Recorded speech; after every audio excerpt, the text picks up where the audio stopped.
কড়াই পেঁয়াজ দিয়ে দিয়েছি, পেঁয়াজটাকে ভেজে নেব। পেঁয়াজটার মতো এতটা মচমচে না করলেও কিছুটা ভেজে নেব।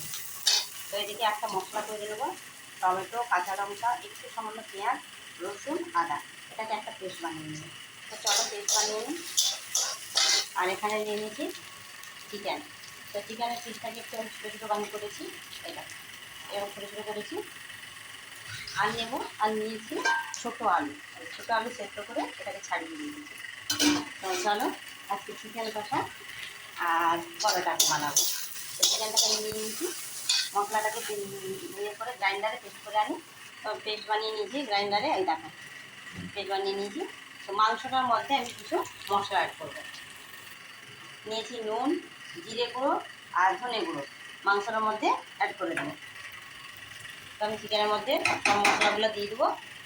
আর দেবো সামান্য তেল, সর্ষের তেল, খুব সামান্য একটু সর্ষের তেল দিলাম। দিয়ে চিকেনটাকে সুন্দর করে হাত দিয়ে এটাকে মেখে রেখে দেবো। সুন্দর করে এটাকে আমি মেখে রেখে দেবো। এদিকে আমার পেঁয়াজ ভাজা হয়ে গেছে, নামিয়ে নেব। আলুটাকেও আমি সেদ্ধ করে রেখেছি, ছোটো ছোটো আলু, ওটাকেও আমি ভেজে নেব। ছোটো আলুটাকেও আমি ভেজে নিয়েছি, আবার কড়াটা বসিয়ে দিয়েছি। তো চলো কড়াই তেল দিয়ে দিই। গরম যা পড়েছে, আমি একটু কম তেলে রান্না করবো আজকে। তো এই রান্নাটা দেখে ভাববে তোমরা যে এরকম আবার রান্না হয় নাকি, খাওয়া হয় নাকি। তো এখানে একটা বিশেষ স্পেশাল জিনিস দেবো, তেলটা একটু অল্পই দিয়েছি, দেখতেই পাচ্ছ খুব অল্প দিয়েছি তেলটা। তো এর মধ্যে একটা বিশেষ জিনিস দেবো, যেটা হয়তো সবাই দেখবে ভাববে যে এটা কোনোদিন খাওনি, তো একবার করে খেতে পারো। আমি যেগুলো রান্নাটা করছি সেই প্রসেসটা একবার রান্না করে দেখো, খারাপ হবে না। আর যদি ভালো লাগে তো ভালো লাগে, খারাপ লাগে একটা তো লাইক হচ্ছে হয়, লাইক একটা পাওনা থাকে, লাইক কমেন্ট শেয়ার করো। আর ফেসবুক থেকে যদি দেখে রাখো পেজটাকে ফলো করে নিও, আর যদি ইউটিউব থেকে দেখো তো সাবস্ক্রাইব করে নিও। গরম হয়ে গেছে, তো তেলটার মধ্যে বিশেষ জিনিসটা কি সেটাই ভাবছো কী দেবো, দেখতে পাবো। অল্প একটু পাঁচফোড়ন। তো মাংসের মধ্যে এই পাঁচফোড়নের সেন্টটা একবার করে যাবে। পাঁচফোড়ন, জিরে আর ধনের যে মিশ্রণ সেন্টটা, সেটা একটু অন্যরকম টেস্ট আনবে। তো আমি যে গ্রাইন্ডার পেস্ট করে রাখছি ওই পেস্টটা আমি দিয়ে দেবো। তো মশলাটা আমি দিয়ে দিয়েছি। তো মশলাটা দেখে বুঝতে পারছো যে একবারে পেস্ট করে দিই। তো একবারে আমি হচ্ছে একটু মিহি পেস্ট করে দিই, টমেটোটা একটু গোটা গোটা আছে। আর এটার মধ্যে আমি কিছু পেঁয়াজ দিয়ে দিই, আর দিয়ে দেবো হলুদ। আর আমি এটা লঙ্কা গুঁড়ো দেবো না, তোমরা যদি কালার আনতে চাও একটু লঙ্কা গুঁড়ো দিতে পারো। আমি এটা লঙ্কা গুঁড়ো দেবো না, কাঁচা লঙ্কা দিয়ে রান্নাটা করবো। তো মশলাটা যখন তেল ছেড়ে আসবে, দেখো তেল ছেড়ে আসবে, তার মধ্যে আমি দিয়ে দেবো ওই যে চিকেনটা মাখিয়ে রেখেছি, আমি দিয়ে দেবো। এবারে আমি করতে থাকবো, কতক্ষণ করতে থাকবো, যতক্ষণ এর থেকে তেল বেরিয়ে না আসে ততক্ষণ আমি ঢাকা দিয়ে দিই, এটাকে আমি করতে থাকবো। তো দেখতে পাচ্ছি তেল ছেড়ে ছেড়ে আসছে। এর মধ্যে আমি আলু আর পেঁয়াজ যে ভেজে রেখেছি এর মধ্যে একটু জল দিয়ে ওটা দিয়ে একটু জল দেবো। এবারে ঢাকা দিয়ে দিয়ে করতে হবে,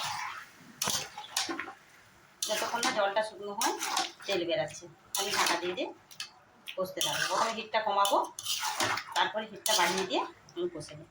তখন আমি হিটটা কমিয়ে একটু ঢাকা দিচ্ছি। তো দেখতেই পাচ্ছি জলটা বেরিয়ে গেছে। তো এবার আমি হিটটা বাড়িয়ে কষে নেব। আমার আলুও ভাজা আছে, আর চিকেন তো সেদ্ধ হতে বেশিক্ষণ টাইম লাগে না, তো আমি এটাকে হিট বাড়িয়ে কষিয়ে নেব। তো আমার তরকারিটা সাদা সাদা হবে, যদি কাঁচা লঙ্কা দিয়ে করছি, তোমরা যদি লাল করতে চাও একটু শুকনো লঙ্কা বা লঙ্কা বাটা কিংবা গুঁড়ো লঙ্কা দেবে। তরকারিটা আবার তেল ছেড়ে এসছে, দেখতেই পাচ্ছ। এই অবস্থায় একটু গরম মশলা দিই, আমি কেনা গুঁড়ো গরম মশলাটা দিচ্ছি, এই জন্য এই অবস্থায় এখন আমি দিচ্ছি। যদি গুঁড়ো গরম মশলা মানে গোটা এলাচ দাও তাহলে লাস্টে দিতে পারো, তাহলে যেহেতু কেনাটা দিচ্ছি এই অবস্থায় একটু গরম মশলা দিতে। তো একটু নাড়াচাড়া করে এবার আমি তারপরে জল দিয়ে দিই। তরকারিটা এবারে জল দিয়ে দিই। আমি কাঁচা লঙ্কা গোটা কয়েকটা ফেলে দিচ্ছি, যারা একটু ঝাল পছন্দ করে। আমার যেহেতু মাংস কাঁচা লঙ্কা চটকে খেতে ভালো লাগে, মানে মাংসের লঙ্কাটা খেতে ভালো লাগে, তো এটা খুব বেশি ঝোল করবো না, মাখা মাখা করবো। রুটি, লুচি, ভাত, যেটা যাই দিয়ে হোক খেতে এটা ভালো লাগবে। আর যাদের ব্রয়লার মাংস খেতে পছন্দ করে না, একটু গন্ধ করে, অনেকে ব্রয়লার মাংস পছন্দ করে না, এইভাবে বানিয়ে খেয়েও তো খারাপ লাগবে না। আমি ফুটতে দেবো কিছুক্ষণ, একটু চিনি দেবো, ফুটে উঠলে নামানোর আগে সামান্য একটু মিষ্টি দেবো। তো এখন ফুটতে থাকুক, 5 মিনিট আমি ফুটতে দেবো, ঢাকা কমিয়ে, মানে হিট কমিয়ে ঢাকা দিয়ে আমি ফুটতে দেবো।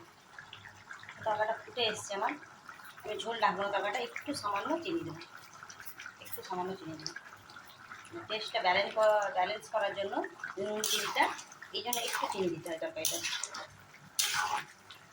তরকারিটা প্রায় হয়ে এসছে, আর 1-1.5 মিনিট ফুটাবো, দিয়ে ঢাকা দিয়ে নামিয়ে দেবো। তো আমি দেখো লঙ্কা গুঁড়া দিইনি, তার সত্ত্বেও কালারটা কত সুন্দর এসছে।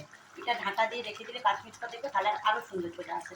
তো চলো আর 1-1.5 মিনিট তরকারিটা ফুটিয়ে নিই। তো তরকারি হওয়ার 1-1.5 মিনিট ফুটিয়ে আরও আমি গ্যাস অফ করে আরও 5 মিনিট পর ফিরে এসেছি।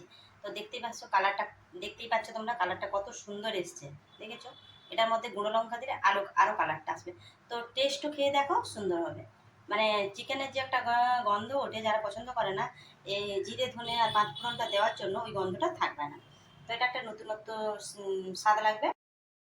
একবার তো বানিয়ে দেখো, আর খেয়ে প্লিজ কমেন্ট করো কেমন হয়েছে। আর নেক্সট ভিডিওতে দেখা হচ্ছে, সঙ্গে থাকো। যারা আমার ভিডিওগুলো দেখো তাদের জন্য অনেক অনেক ধন্যবাদ রইল। আর যারা দেখো না, প্লিজ তারা আমার ভিডিওগুলো দেখো, রান্নাগুলো দেখো, আর প্লিজ একবার বানিয়ে খাও।